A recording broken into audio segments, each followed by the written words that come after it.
Each year, Microsoft Research hosts hundreds of influential speakers from around the world, including leading scientists, renowned experts in technology, book authors, and leading academics, and makes videos of these lectures freely available.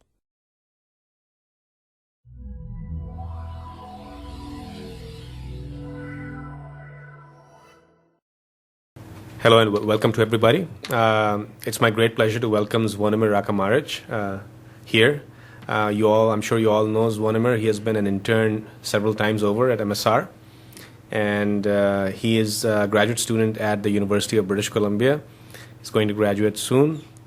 He's very well known for his work on static analysis and program verification, and for coming up with project names that are very violent. He has worked on projects named HAVOC, Smack, Storm, and any other such violent names? That's it. That's it. He's also an MSR fellow. Pardon? So today he's going to tell us about some of his recent work on analysis of concurrent programs. Thanks for the introduction, Shaz. So actually, maybe 70% of this talk will be on analysis of concurrent programs, 30% of other stuff I did for my PhD, which is on analysis of sequential programs. So as we all know, today software is everywhere. It's running on my laptop, on my cell phone. It's running in the car I took to get down here, and so on. And also, software has errors.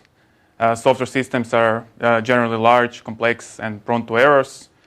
And they're also getting larger and more complex every day, especially with the recent emergence of multi-cores and many-cores, which require switching to highly concurrent software. They're also getting more error-prone and harder to get right. Software errors are also very costly. According to U.S. National Institute of Standards and Technology, software bugs cost the U.S. economy only an estimated $6,000 billion each year. Another example are estimated damages of code red worm, which was caused by a buffer overrun bug in Windows web server, I think, are estimated to around $2.6 billion. More importantly, software bugs sometimes also cause loss of human lives. And because of that, obviously improving software quality and reliability is a major software engineering concern. So on a more personal note, while working in the industry, I realized the need for better development, maintenance, understanding of programs. So therefore, when I decided to go back to grad school, I made that the main topic of my research. For my master's thesis, I worked on a logic and decision procedure for verification of heap-manipulating programs. The logic contained constructs for unbounded reachability in linked data structures. I implemented the decision procedure, integrated it into an SMT solver, which enabled Turing combination, and using that, I verified the number of example heap-manipulating programs. So that was my master's thesis work. We can talk about it offline if you're interested.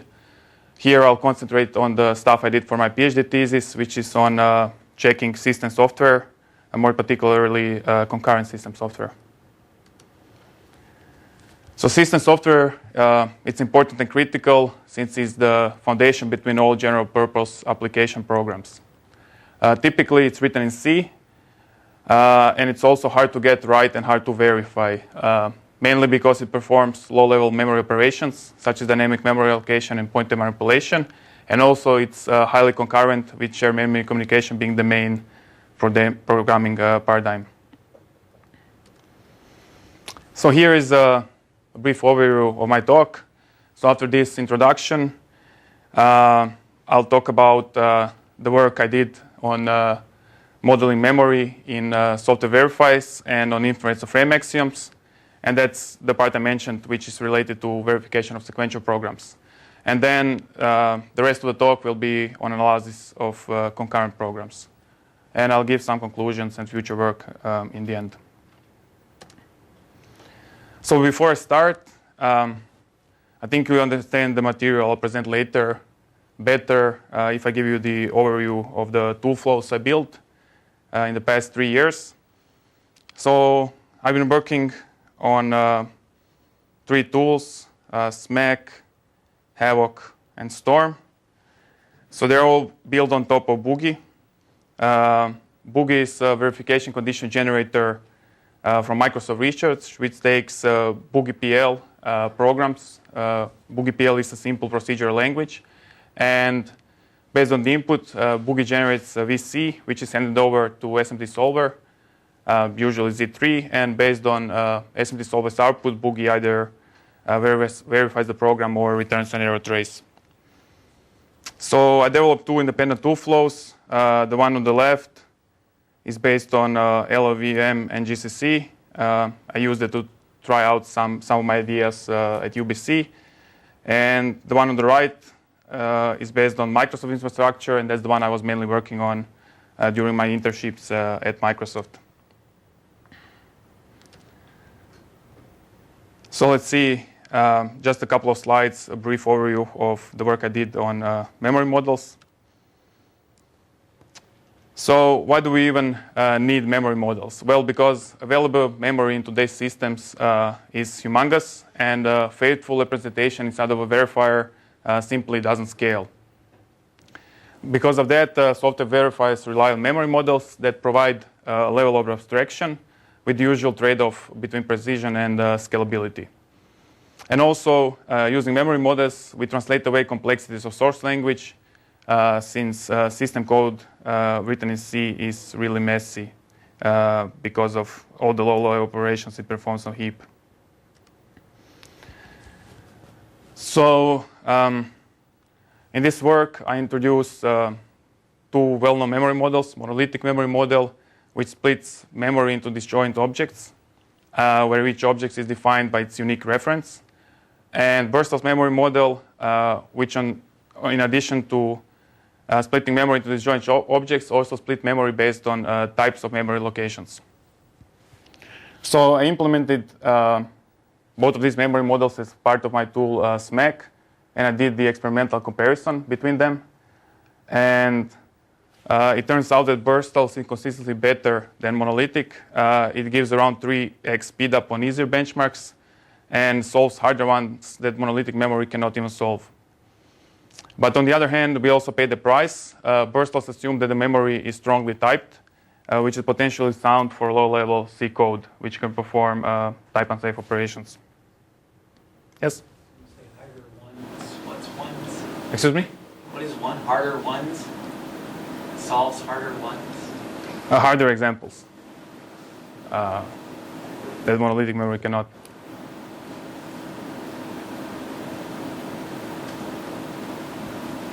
So my contribution is this area. So the question then is how to ensure soundness of Burstalls in the presence of type-unsafe operations while preserving scalability. And the intuition is that most of the parts of the code written in C are usually type-safe. And my contribution is a completely automatic technique that gives us a sound and scalable memory model. So the idea behind this technique is to use lightweight pointer analysis upfront eagerly that gives us conservative type information, and is also very fast and precise enough. And then based on the type information that is returned to us by the pointer analysis, we can use Burstall's model in the parts of the code when we are type safe, and then move to monolithic in the parts where we are type unsafe. And again, I implemented this technique in SMEC and showed scalability on a number of experiments. So this means that you are able to statically partition the heap into 2 pieces, one that you're going to represent using Burstall's model, and the other one you're going to represent using the monolithic model.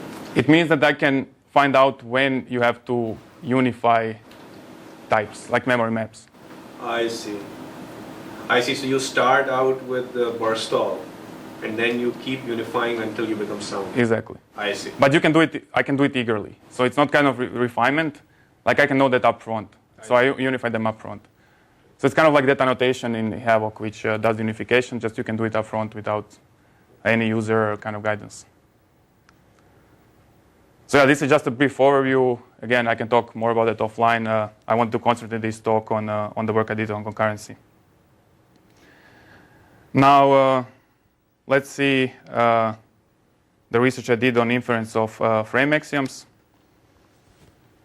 So model verification in software analysis is key to scalability. However, the problem is that it requires user-provided annotations in the form of preconditions, postconditions, loop invariants, and frame axioms. So frame axioms are used to define what is not being changed by a piece of code.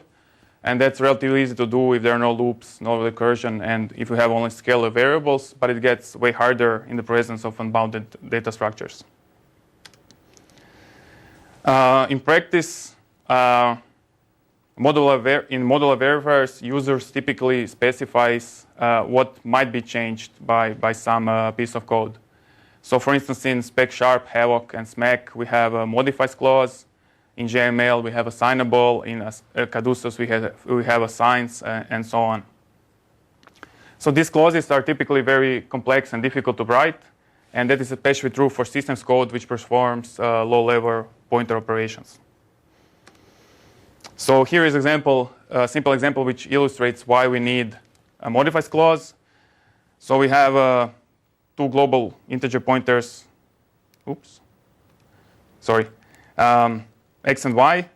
We have a procedure foo, which sets star y to 5. Then we have procedure bar, which allocates x and y. It sets star x to 1. It calls foo, and then it tries to check whether star x is still 1. Now, if we want to check this assertion modularly, which means without analyzing the code of foo, we have to know that foo doesn't modify star x. And in modular verifiers, this is being accomplished by putting this modifies clause on foo. So we are going to assume that modifies clause when checking this assertion, and we are going to check it when we check foo. So now this is a simple example and a very straightforward modifies clause. But even if we have a little bit bigger example, which kind of operates on arrays and change elements of arrays, modifies clause can get way trickier, as you can see from this expression below, where we have array constructors which generate, yes? So I'm just not familiar with this notation. So when you say for foo that it modifies y, can you assume from that it doesn't modify anything else? Yes. Like, do you Yes. have to assume that modifies is complete? So modifies has to be an over approximation of the memory locations being modified by foo. So it may be not the most precise, but yeah, it doesn't modify anything else. So yeah, in this expression, you have array constructors which generate pointers belonging to an array. Then you have pointer increments, unions, and so on. So things get very hairy. And the goal of this research is to Modifies y, saying that you cannot change what I is pointing to, or the contents of what y points to. So modifies y means that you change the location pointed to by y. You can change the location. That doesn't modify y. It modifies what y is pointing to, right? Right. So if you wanted to express that y has been changed, then you will write modifies And y. Yes. Eyes. Okay. So here I proposed a novel algorithm that uses pointer analysis and source code to automatically generate these complex frame axioms. The algorithm is a three-step process. In the first step, from data structure graphs that you get as an output of data structure analysis, which is a pointer analysis that I use, I generate modify sets by marking a set of potentially modified locations in a data structure graph for each function and loop. Then in the second step, from these modify sets, I generate modifies clauses, which are expressions similar to the one I showed previously, by coding these sets into specification logic by traversing data structure graph starting from their roots. And third step is a straightforward step of generating frame axioms from modifies clauses. Question. Go ahead. Don't you have to have the whole program to do this? You do. But you never do. You never ever have the whole program. So Oh, sometimes you do. Come on. For a C program? Are you kidding me? there's a library that calls to the We have the source code through the library. No, you're not analyzing it. Well, let's you one of answer that question. Is Windows, are you saying that Windows don't have the whole program? So you can assume the worst case that the code you don't know can modify anything, which will be terrible. But then you can always go in and write modifies annotations manually. In practice, I wrote them manually.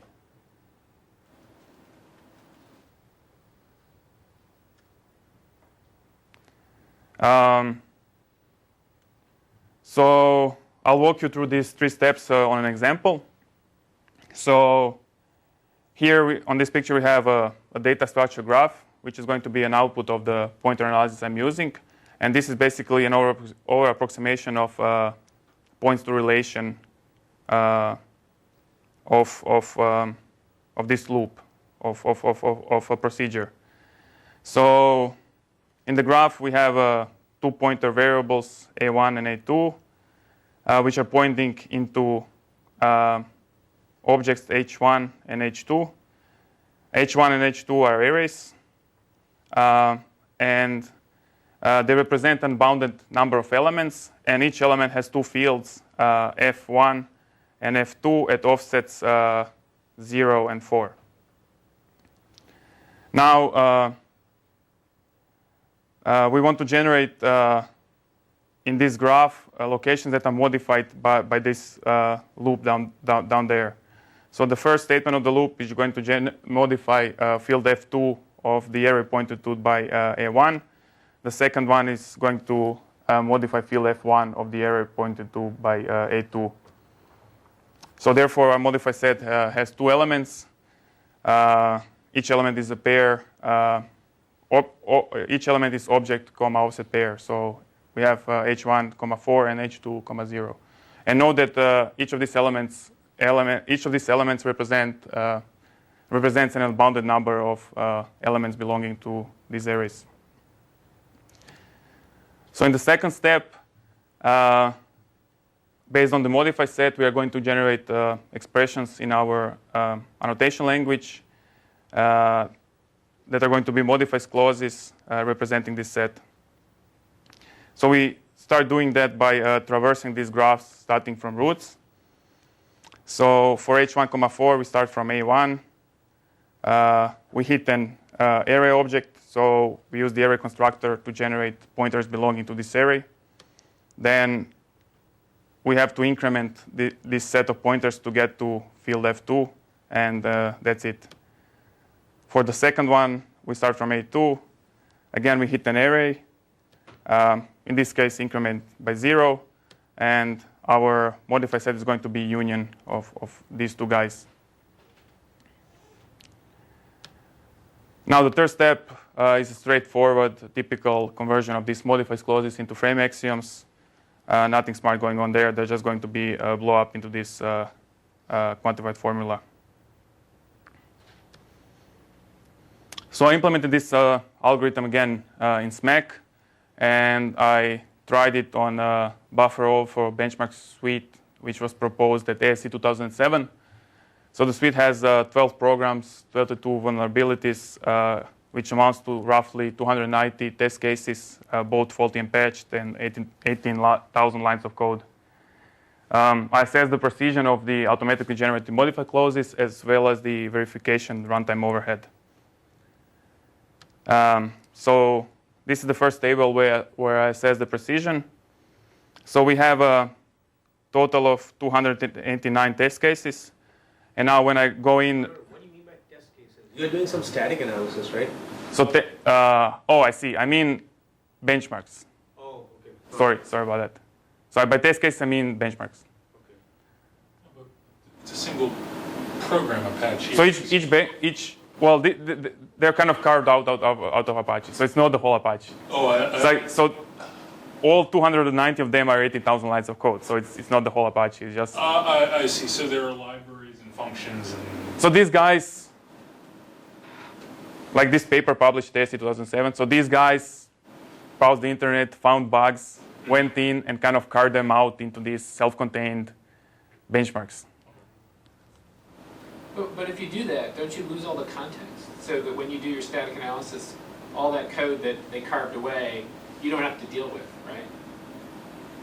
Well, so they did, okay, so the benchmarks are self-contained. It's like you have main and everything, right? So exactly, you don't have to deal with that other code. Now, so there are two things related to that. One is that, well, DSA is, like the pointer analysis I'm using is very fast. So it can go through the whole Apache in a few seconds.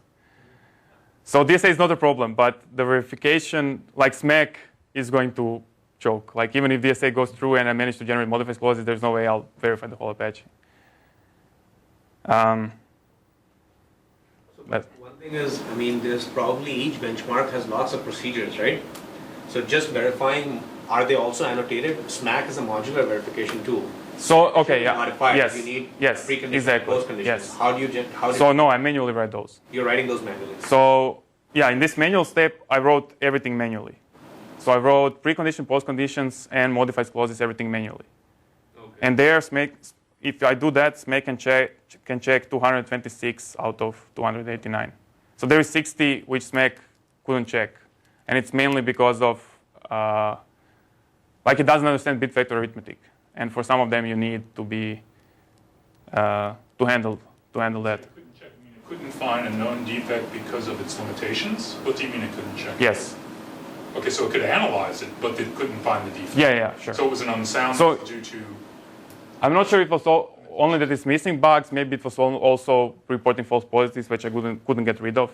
So it's kind of like I couldn't get the expected answer. Okay, like you couldn't either, get the expected yeah, answer. So let me just understand. For each test case, there is a known defect. exactly. Okay. And there is a fixed version. And there's a fixed version. The challenge is to find the known defect and find it. So Or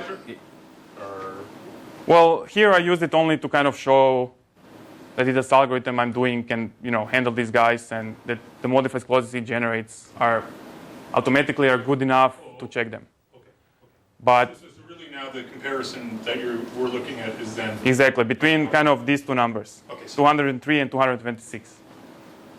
So when I manually write the modifies clauses, I could check 226 of them. Now when I use the algorithm that I described, I can check 203 of them. So for 20 of them, because the modified clauses are not precise enough, he's not going to be able to either prove the property or, yeah. One more question. So the modifies clauses that you wrote manually, is the tool checking that they're correct? Yes. Well, even the automatically ones are going to be checked because they're kind of the best guess. They're not guaranteed that they're over approximations. One more question. So, can you also comment on how much annotation overhead did you save by automatically inferring modifies clauses? Because clearly, you are still manually writing some other annotations. So, for example, why is it justified to go after modifies clauses? Why not try to infer, preconditions, postconditions, and things like that? Modifies clauses are typically the biggest ones that I've seen. I see. Well, especially when you kind of call a few procedures. So like the top level procedure has to capture everything that is being modified by the whole kind of chain of calls. So you will have to go down and see what the guy that is. So they're the biggest ones. They were the biggest. So, I mean, can you estimate, can you give me okay, so all the annotations that were present in the final code that SMAC verified, what fraction were the inferred modifies clauses?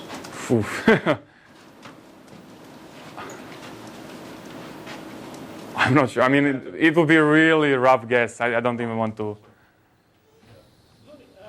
In your example, we have this example with the modifies y. Okay. But if x and y are pointing to the same thing, Okay. we're modifying x too, right? Yes. Sure. Yeah, but do you run, maybe I missed something, do you run some global points to analysis before checking the modifies clauses? Well, the pointer analysis I use is like a global analysis. But the other thing, yeah, so I do.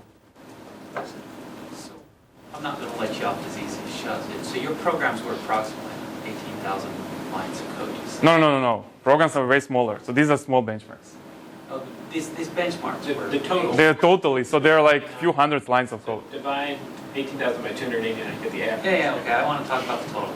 Okay. So you ran 18,000 lines of code through. Sure. Of original code, right?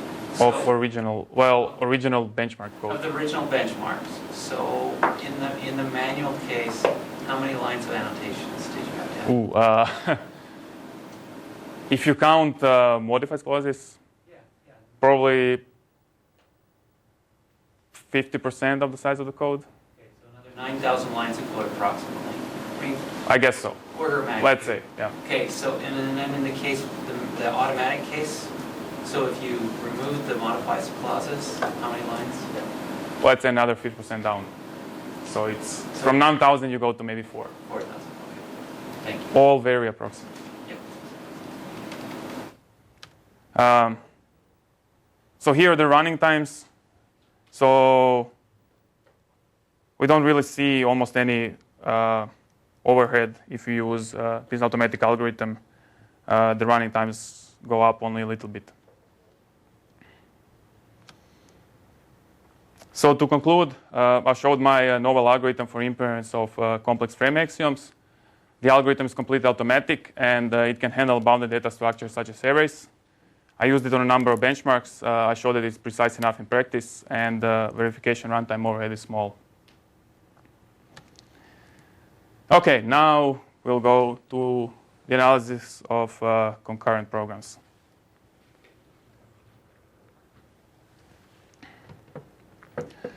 So the main goal of this line of research is to statically and precisely find concurrency errors in real system code.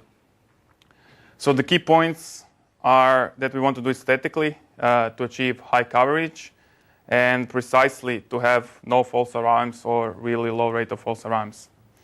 Then we would like to check general concurrency errors, which means violations of any user-provided assertions, as opposed to having a specialized static analysis which finds only one kind of error, such as data races or violations of log properties and so on. And last but not least, we would like to apply our techniques on real systems code that is written in C, uses shared memory, and it's big and messy. So an appealing approach to this problem is to transform context-bounded analysis of concurrent programs into analysis of sequential programs. And now, when we do that, we can leverage on the huge body of research that has already been done on the analysis of sequential programs. So this approach was first proposed in a tool called KISS, which was done by Shaz and Wu in 2004, and that could handle up to 2 context switches. And then recently, in CAP 2008 and 2009, more general transformations were proposed that can handle up to n context switches. However, those transformations were applied on small manually constructed Boolean programs. While the main contributions of this work is to handle real code and not these Boolean models. So in that direction, we defined a context-bounded translation for C programs that can handle heap. And also our method is based on VC generation and SMT solvers, which makes it automatic and very precise. Also, we introduced field abstraction, which is a technique that greatly improves scalability. And our prototype implementation is applied on real system code. So the translation we are proposing, if we go back to my tool flow, is done in 2 steps. In the first step, we translate concurrent C into concurrent boogie PL using HAVOC. And in the second step, we translate concurrent boogie PL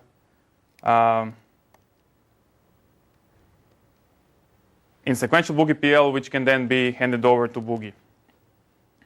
So I'll show you these 2 steps into more details in the next slides. So let's see step 1 first.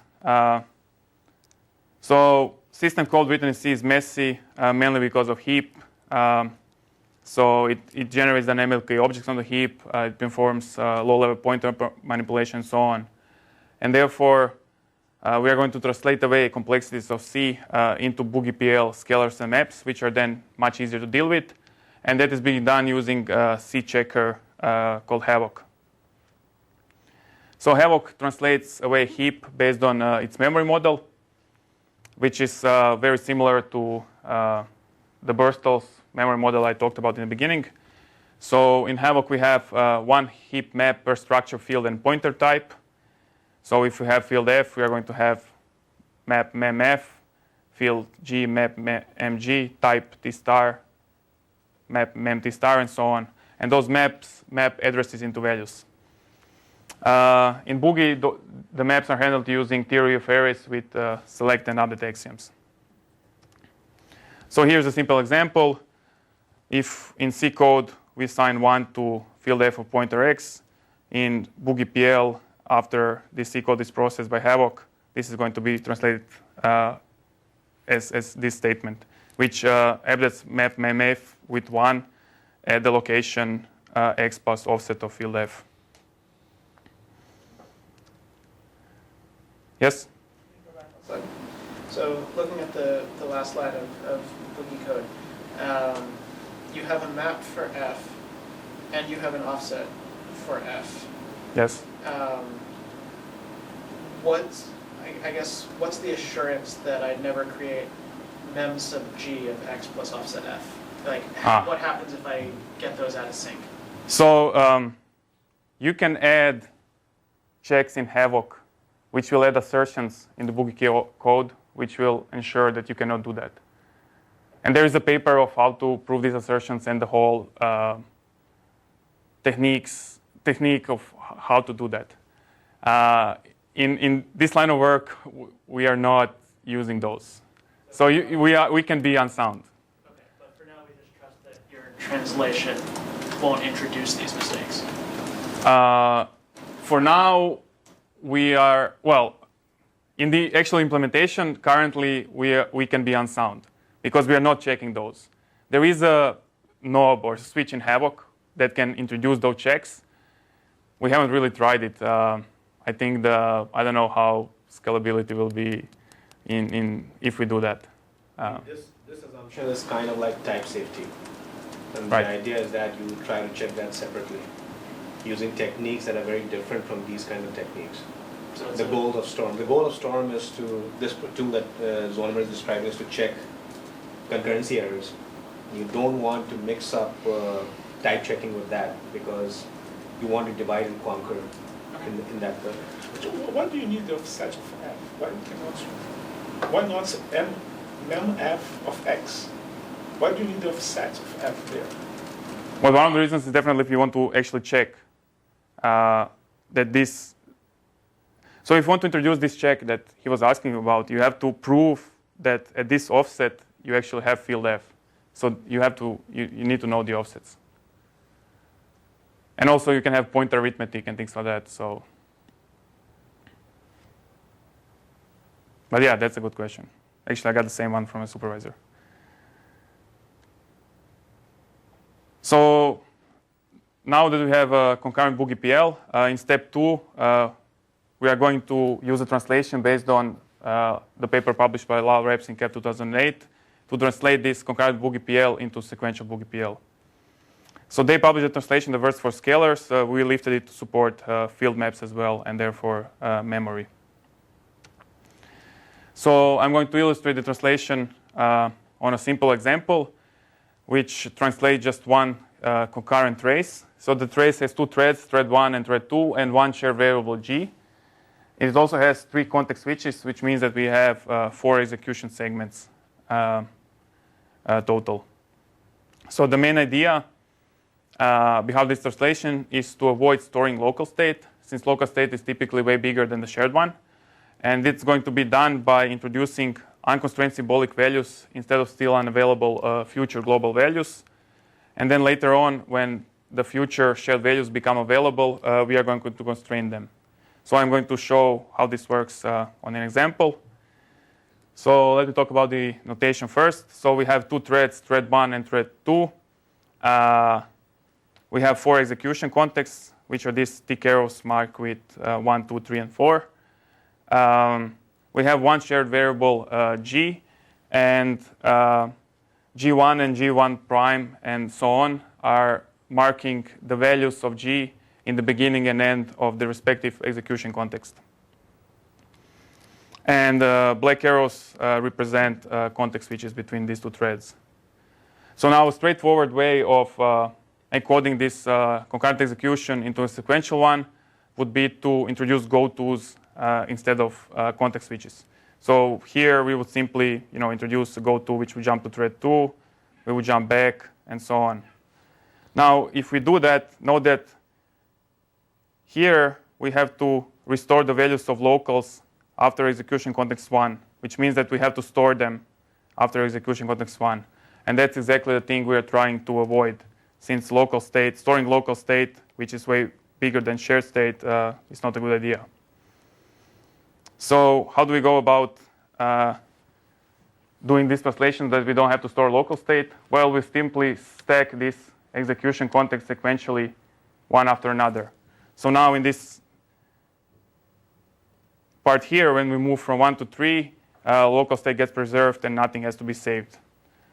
But the problem here is that if you look at these g's that represent the value of the shared variable g, they're not aligned properly and correspondingly to the concurrent execution on the left. So at this point, for instance, our g3 here on the left has to be equal to g2 prime and not g1 prime.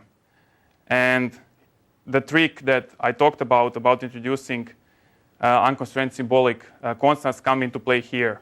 So g2 prime is available to us only in the future, and therefore at this point we are going to set g to an unconstrained symbolic constant v3 that is going to represent this unavailable future value. And then down here, once that g2 prime becomes available, we are going to constrain this v3 with g2 prime. And this is the main idea behind the Lal web translation. We need some more stitching. So at this point, g2, if we look at concurrent execution, has to be equal to g1 prime. So we introduce this assignment. And over here, g4 has to be equal to g3 prime. Again, we have to introduce another assignment. Now, if we stitch the code like this in the sequential execution, we are guaranteed that g4 prime here after sequential execution is going to be equal to this g4 prime here after the concurrent one. And this is kind of the high-level idea behind the Lal web translation.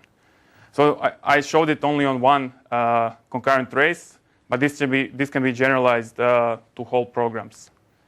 So I'm going to show, again, high-level how this is done for the whole program. So in the program, we are assuming that we allow n contexts per thread. And again, we have one shared variable g. And our concurrent program has 2 threads, T1 and T2. And in the end, we want to check assertion F. So the sequential program is going to have some initialization in the beginning. Then we're going to have a code of appropriately translated thread T1, followed by the code of appropriately translated thread T2, some stitching in the end, and again, checking our same assertion. So in the initialization, we are going to introduce copies of our shared global, 1 copy per each context. And also, we are going to introduce those unconstrained symbolic constants that I was talking about, those V's from the previous slide. We also need context counter K, which is going to be initialized to 1 in the beginning, and which is going to be updated every time we switch to another context. And in the beginning, we have to constrain, we have to set our shared global to the unconstrained symbolic constants we introduced. So each statement of every thread is going to be blown up into this switch case, where based on the value of k, we are going to call procedure schedule which mimics context switch. And in the statement, we are going to replace our shared G with the appropriate copy. And now, schedule, as I said, mimics context switch. So schedule is, if we still didn't reach the maximum number of contexts that we have available, we are non-deterministically going to perform a context switch and increment k. Or if we reached our maximum number of contexts, we are going to reset k to 1 and jump to next thread. In the end, we have to introduce those assumes that I talked about in the previous slide, which are going to constrain the unconstrained symbolic constants we introduced with the values that are now available to us. And then we can check the assertion in the end. So this is kind of how the whole program transformation of LLREPs works. Now, in our translation, LLREPs did it for scalars. We lifted it to handle heap. And because we have this memory model with maps I talked about, that enables translation that is very similar to scalars. Basically, we introduce these copies for these maps and also constrain them appropriately, the same thing you would do for scalars. I would like to note that map constraints are only assume equalities, which means that we don't need extensionality axioms inside the theorem prover, which improves the performance. So we implemented this translation and tried it on a number of smaller benchmarks, and it worked great. But then, as we tried to scale it to more realistic examples, it basically blew up. And the main reason for that is because realistic examples are going to have a lot of memory maps, and even hundreds, and precisely tracking the state of each of the memory maps and introducing these copies of memory maps is simply not going to scale. So our answer to this problem is an algorithm we call the field abstraction, and I'm going to illustrate how it works on an example. So the main idea is to split the set of fields into two sets, tracked fields and untracked fields, and we are going to precisely track the values of tracked fields, while on the other hand abstracting untracked fields. So each read from an untracked field is going to be replaced with a non-deterministic value, and each write is going to be skipped. So in this example, we have 3 statements which read and write fields f and g, and our set of tracked fields is going to be only field f. So the algorithm is going to be applied to each statement. So starting from the first one, the first statement is reading field f, which is in our set of tracked fields, so we cannot do anything there. The second one is reading field g, so we can abstract it with a non-deterministic value. The third one is writing to g, so we can simply skip it. So we can see that applying this algorithm greatly simplifies the code. And indeed, when we run it on our benchmarks, we managed to check actual real device drivers. However, note that in this case, we require user input because the user has to provide this set of tracked fields, which is good enough for discharging assertions that we have in the example. Now, the question is whether we can do something to generate this set of tracked fields automatically and not require any user input. And again, the answer to that is an algorithm based on counterexample guided abstraction refinement, or SIGAR framework. So here is how the algorithm works. So we start with an empty set of tracked fields. We enter our usual SIGAR loop. We abstract our program P based on this set of tracked fields into the abstraction A. We check the abstraction. If we manage to check it, we are done. If not, we get the counterexample, check if it's real error. If it is, we return an error trace. If it's not, we analyze the counterexample. And based on this analysis, we are going to add new fields which we believe are relevant into our set of tracked fields. And then once we do that, we repeat our SIGAR loop. So important thing to note is that this loop is always going to terminate, since in the limit we are going to add basically all of the fields and check our concrete program.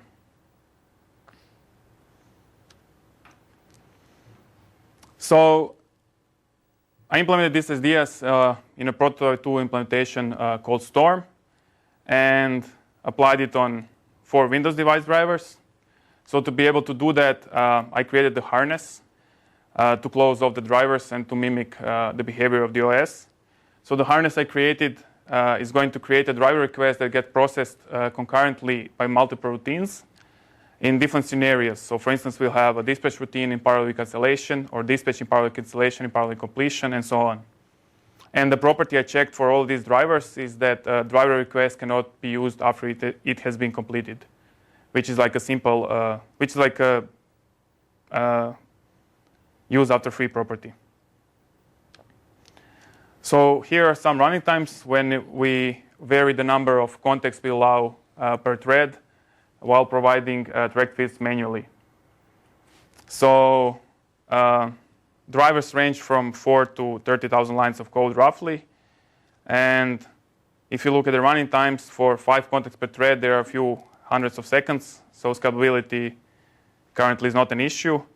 Also, I would like to know that in the process, I found a bug in the USB SAMP example. I'll illustrate how the bug looks like in the later slides. Another set of experiments where we tried out our Siegel algorithm. So one thing to take a look at is how precise our Siegel algorithm is and how well it works. So if we take a look, for instance, in the MQ example, MQ has the total of 72 fields. And now, when I went in and manually provided the most precise set of thread fields necessary for discharging this example, I came up with a set of 7 fields. And when I ran our Seeger algorithm, Seeger generated sets of fields which have 8 or 9 elements, which is very close to these 7. So the heuristics we have for choosing relevant fields works extremely well. Running time jumped to a few thousands of seconds, which is understandable because we have to repeat this Seeger loop quite a few times. So as I mentioned, I found a bug in the USB SAMP example. USB SAMP is a sample driver in Windows Driver Development Kit.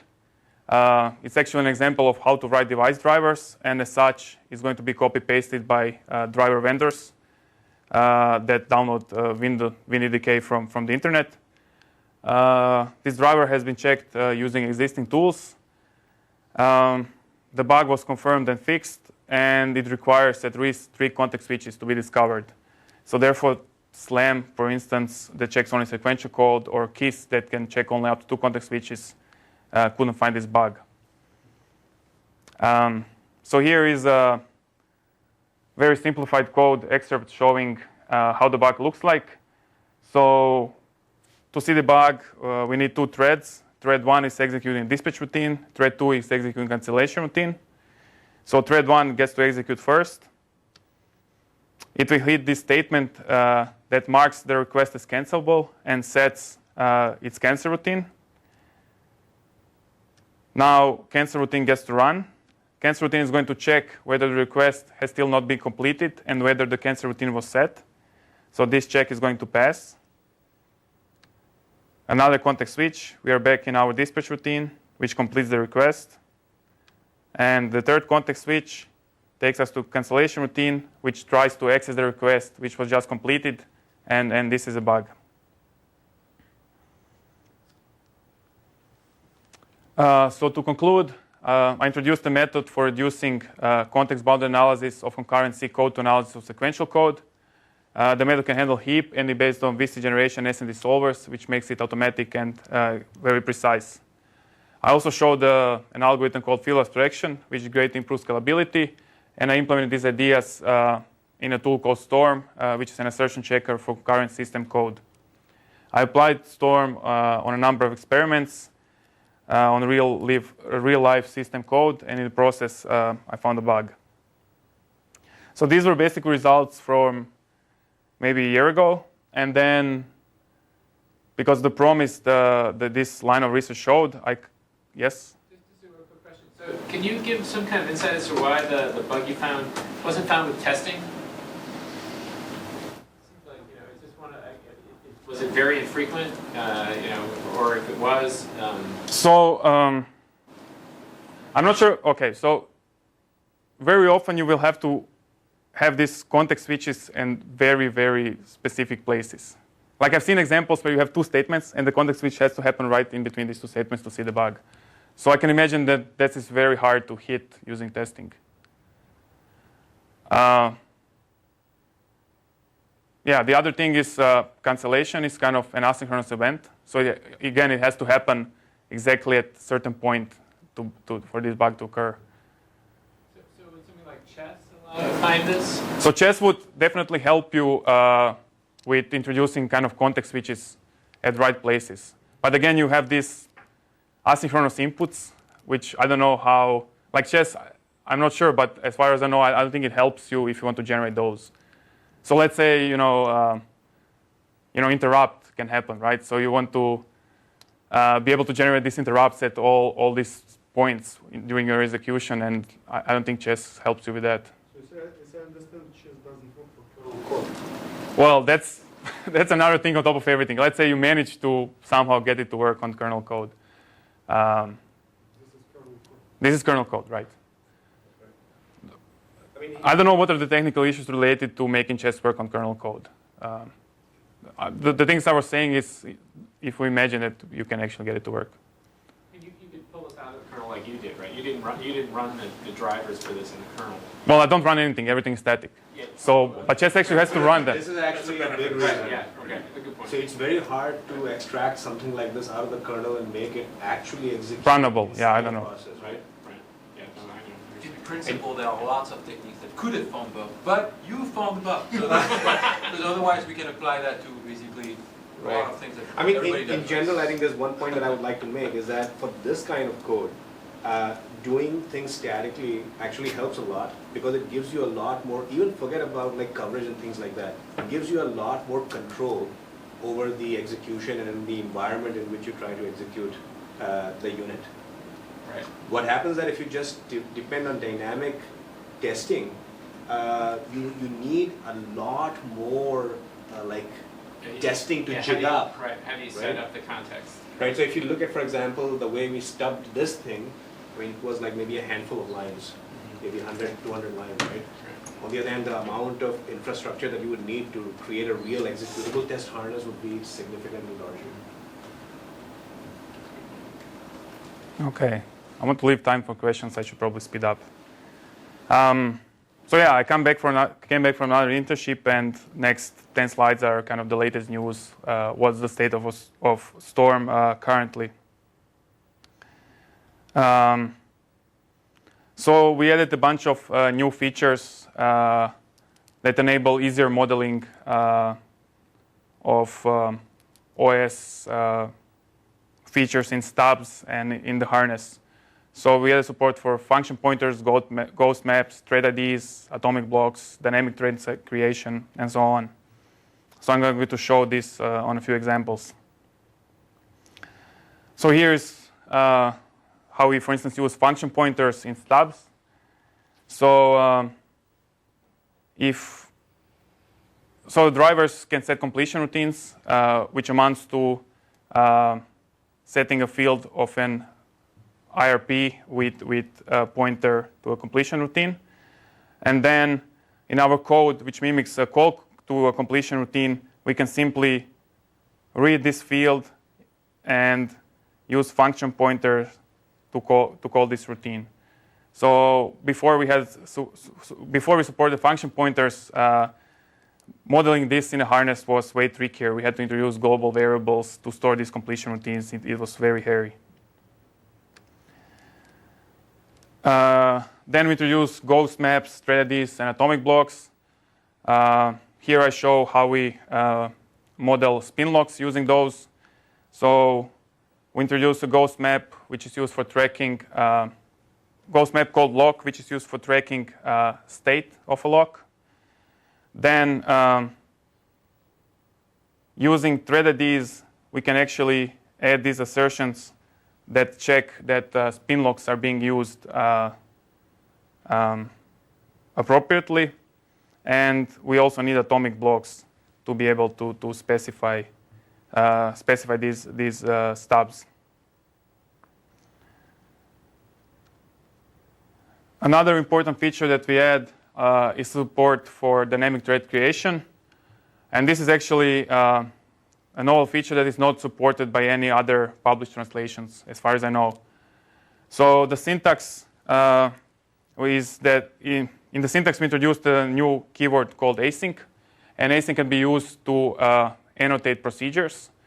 And the semantics is that it creates a new thread in which it runs the procedure that it annotates. So down here, you can see the translation of this async on the kind of BoogiePL-like level. So we have our context counter k. We have our thread IDs and thread ID count, which is used to create a fresh thread ID for the thread we are creating. And async is going to be blown up into this expression. We are essentially going to store old values of thread ID and k, create a new thread ID, call foo, and then restore the values. And because of the nature of translation, this is kind of a very nice and elegant way to support dynamic thread creation. So again, dynamic thread creation helps a lot when modeling important asynchronous OS features, such as interrupt, defer procedure calls, timers, and so on. For instance, IO called driver is a stub which is called by a driver when the driver wants to pass a driver request to a low-level driver. And the lower-level driver can synchronously or asynchronously complete a request.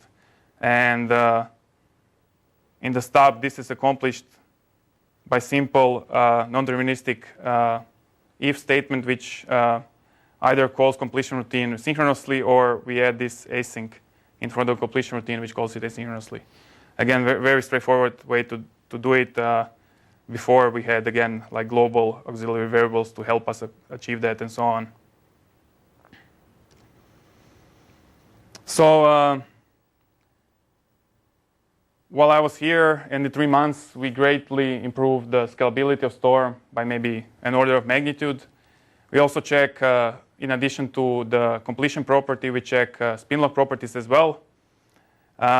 Because of all of that, we managed to push way more drivers through Storm. So we have more examples in VNDK, plus a number of drivers from VNate and Listment. Also, I played a little bit with the non-Windows code. I ran Storm on Zen hypervisor timer module and checked some properties there as well. I still don't have running times. This was running when I was leaving Microsoft, and I can't access this code. So it's a few thousands of seconds if you run Storm with Seeger loop.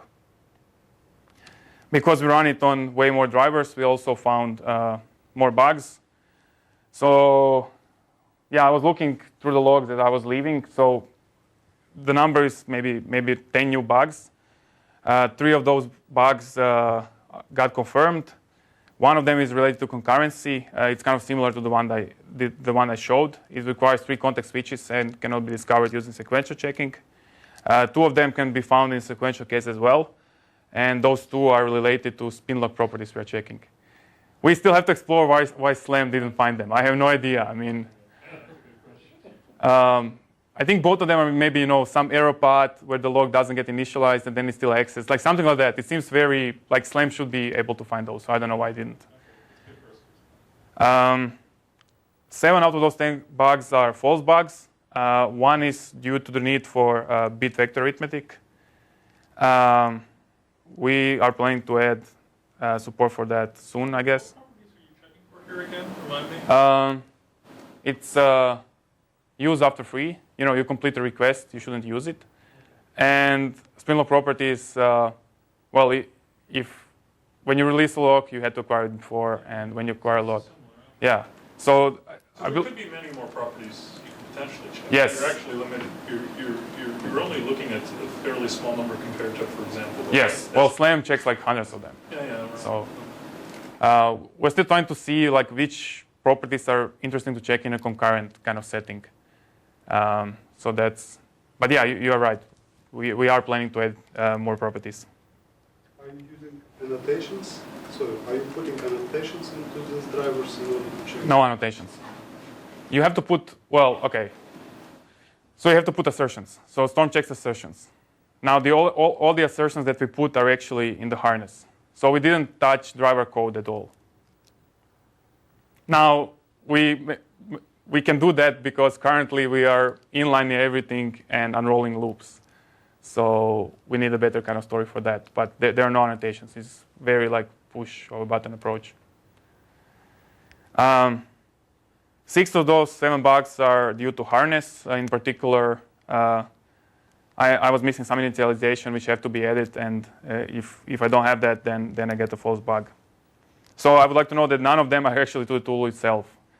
Most of them are because of the harness. It's not precise enough.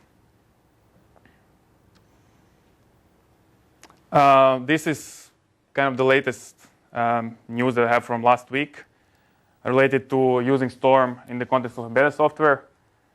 So there is a company in Vancouver called Critical System Labs, which is involved in development of so-called formal method supplement for the new certification process for flight software. And they are supposed to give guidance to this consortium of which formal tools and techniques to use to check flight software. So they have this ongoing case study where they're collecting all the tools that they could find that can check concurrent C programs written in C. Well, they're actually looking in the safe C, which is a subset of C. And then they're going to recommend the tools to this group that is working on this supplement. And Storm is currently part of this case study. So I'm going to, give them support, and we'll see how far we'll push Storm in that direction. Now, to conclude, so I showed my research that is addressing key challenges in system software verification, which is how to deal with heap, modularity, and concurrency. My research is very much driven by applications, and it goes from theory to results usable in practice. I build prototype implementations, use them to do case studies on real-life code, in the process find real bugs. There is a bunch of areas for future work. In the context of memory models, for a long time I had this idea of so-called eager heap separation, where you would further improve memory modeling by using regional or alias information from pointer analysis. Then for Storm, more case studies is, of course, always important. So I would like to try Storm on something else than device drivers, such, for instance, a file system, maybe USB driver stack, where problems related to hardware software verification would have to be solved, and so on. Also, currently, as I said, we are inlining all procedures and unrolling loops, and we've seen, as we go along, we've seen blowups happening because of that. And some form of lazy inlining is crucial for scalability of this technique. And we have ideas of how to perform this lazy inlining inside of a tier improver that have to be tried out.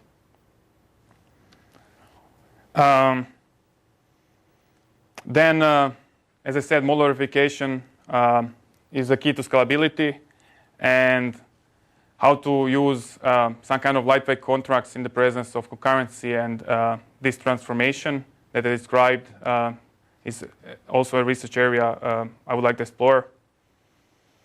Furthermore, there is a project in Microsoft called Concurrency Cell, which adds kind of lightweight annotations to Windows code. And yeah, that's kind of an ongoing project. And I believe we could leverage on already present annotations that Concurrency Cell introduced to the code to improve scalability of Storm. And also, on the other hand, we could potentially use Storm to more precisely check these concurrency annotations, and by doing that, filter false alarms that they're getting.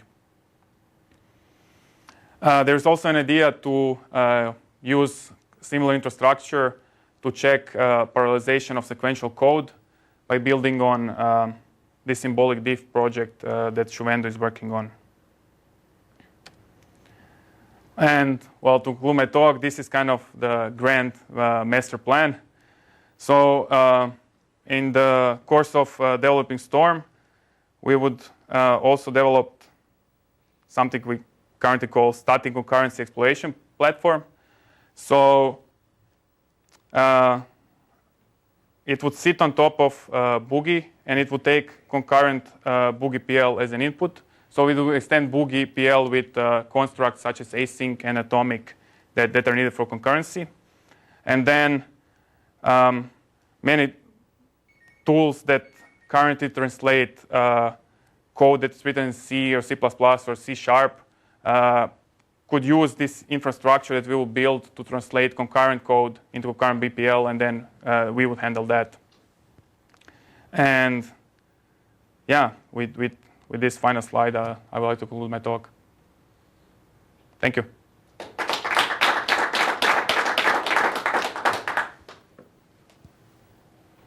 Questions? Questions?